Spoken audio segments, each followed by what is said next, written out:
Olá, pessoal! Para quem está na luta dos concursos públicos, sabe que o ECA é figurinha carimbado em quase toda a prova, né? Pois bem, hoje a gente vai mergulhar fundo nos artigos que são o alicerce de tudo, do primeiro ao sexto. Vamos decifrar juntos os conceitos, aquela exceção que derruba muita gente e, claro, as pegadinhas clássicas. O objetivo aqui é transformar a teoria em pontos garantidos na sua aprovação. Vamos nessa? Então, bora ver o nosso caminho? A gente começa com o básico, os conceitos fundamentais do ECA, para diferenciar direitinho criança de adolescente. Depois, a gente analisa aquela exceção dos 18 aos 21 anos, que é super importante. Em seguida, vou passar um método prático para resolver questões. Vamos identificar as pegadinhas mais comuns e, para fechar com chave de ouro, uma revisão geral com as súmulas que mais caem. É isso aí, tudo começa pela base. Entender esses conceitos não é só uma opção, é o que vai garantir que a gente consiga resolver qualquer questão sobre o ECA. Sem dominar isso aqui, fica muito, mas muito fácil mesmo cair em qualquer armadilha da banca. Primeiro de tudo, o que é uma criança pro ECA? A lei é super clara. É a pessoa com até 12 anos de idade incompletos. E aqui, gente, a palavra-chave, aquela que as bancas amam usar para criar pegadinhas é incompletos.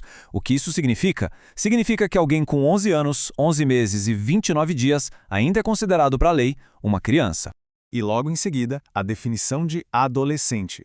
É bem direto, a pessoa que tem entre 12 e 18 anos. Ou seja, no exato dia em que a pessoa completa 12 anos, ela deixa de ser criança e passa a ser adolescente. E é essa virada de chave que muda tudo em termos de consequências jurídicas. E olha só, aqui a literalidade da lei é o que manda.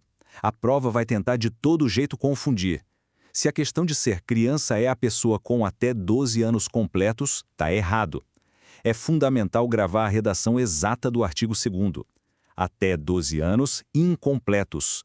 É esse detalhezinho que separa quem acerta de quem erra. E um ponto de terminologia que é fundamental. O ECA tem uma linguagem própria.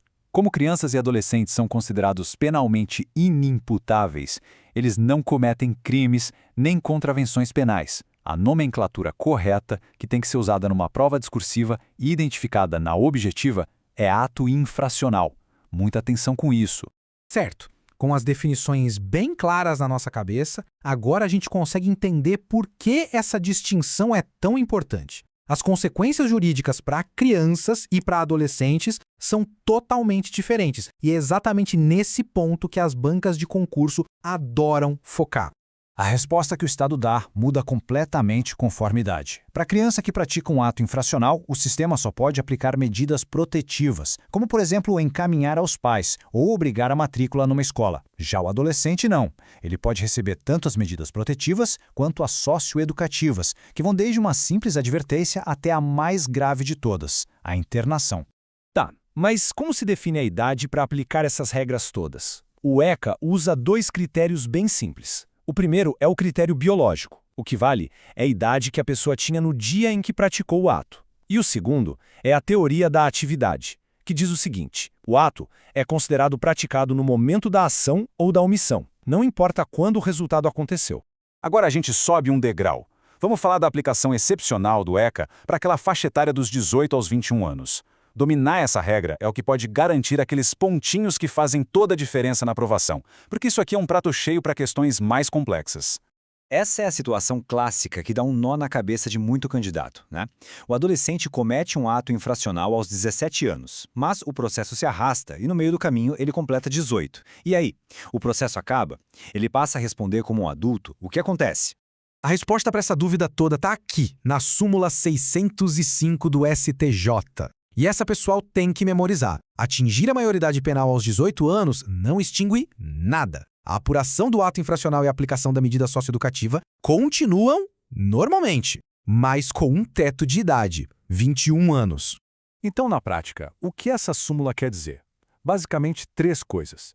Primeiro, o processo de apuração do ato continua. Segundo, se já tiver uma medida socioeducativa rolando, como a internação, ela também continua. E terceiro, o ponto mais importante de todos. Quando a pessoa completa 21 anos, a liberação é obrigatória. É o limite máximo e ponto final. Ok, com essa teoria toda na mão, como é que a gente aplica isso de forma segura na hora da prova? Vamos criar um roteiro, um passo a passo, para analisar e responder qualquer questão sobre idade no ECA sem medo de errar. Esse é o método. São 4 passos simples e a prova de erro. Primeiro, olhe a data do fato e veja a idade da pessoa. Segundo, classifique, era criança ou adolescente. Terceiro, se a pessoa já passou dos 18, a luz da súmula 605 tem que acender na hora. E por último, defina qual medida pode ser aplicada com base nessa classificação. É simples, sistemático e muito eficaz. Vamos testar o método? Pensa nesse caso clássico de prova. Um agente pratica um ato infracional com quase 18 anos. O julgamento só acontece quando ele já tem 19. Qual é a solução correta para esse caso? Vamos aplicar nosso passo a passo e resolver isso. Aplicando o método, a resposta fica bem clara. Olha só. Passo 1. Na data do fato, ele tinha 17 anos. Passo 2. Logo, ele era classificado como adolescente. Passo 3. Como ele já completou 18 anos, a gente aplica a súmula 605. E, finalmente, o passo 4. A medida socioeducativa pode ser aplicada sim e a execução dela pode continuar até o limite de 21 anos de idade. Viu como fica fácil? Agora vamos para uma sessão de tiro rápido. O objetivo aqui é bem direto. Expor e desarmar as pegadinhas mais comuns que as bancas usam para pegar quem está desatento. Fiquem de olho, porque uma dessas pode aparecer na sua prova. Essa aqui é, sem dúvida, a campeã das pegadinhas. A ideia de que completar 18 anos na internação resulta em liberação automática está completamente errada. O correto, conforme a súmula 605, é que a medida continua e a liberação só se torna obrigatória aos 21 anos. Outro erro clássico é de vocabulário. Muita atenção aqui. No ECA, a peça do Ministério Público que dá início ao processo não se chama denúncia, como lá no processo penal. O nome correto é representação. Usar o termo errado numa prova discursiva pode custar pontos preciosos. E para fechar as pegadinhas, quem pode fazer o quê? As medidas protetivas podem sim ser aplicadas pelo Conselho Tutelar, mas as medidas socioeducativas, principalmente aquelas que restringem a liberdade, são de competência exclusiva da autoridade judiciária, ou seja, só do juiz. É isso que diz a súmula 108 do STJ. E para a gente amarrar tudo o que vimos, vamos a um resumo final. A seguir um quadro para consolidar tudo, perfeito para aquela memorização de véspera de prova e para fixar as regras e as súmulas mais importantes que a gente discutiu hoje. Tá tudo aqui mastigadinho, as classificações de idade e as medidas que cabem para cada uma. A regra de ouro da súmula 605 para quem completa 18 anos. E as outras súmulas importantes, a 108 sobre a competência do juiz, a 74 sobre a prova da menoridade e a 338 que diz que a prescrição segue as regras do Código Penal. Salvem este resumo, ele é valioso. E, para encerrar, uma provocação para guiar os próximos estudos. Agora que as regras de idade, de aplicação de medidas e de competência estão claras, fica a pergunta: como é que o fator tempo, através da prescrição que a gente viu ali na súmula 338, pode simplesmente extinguir tudo e mudar completamente o resultado de um caso que, pelas regras que vimos hoje, parecia já decidido? Fica aí o gancho para o próximo tema.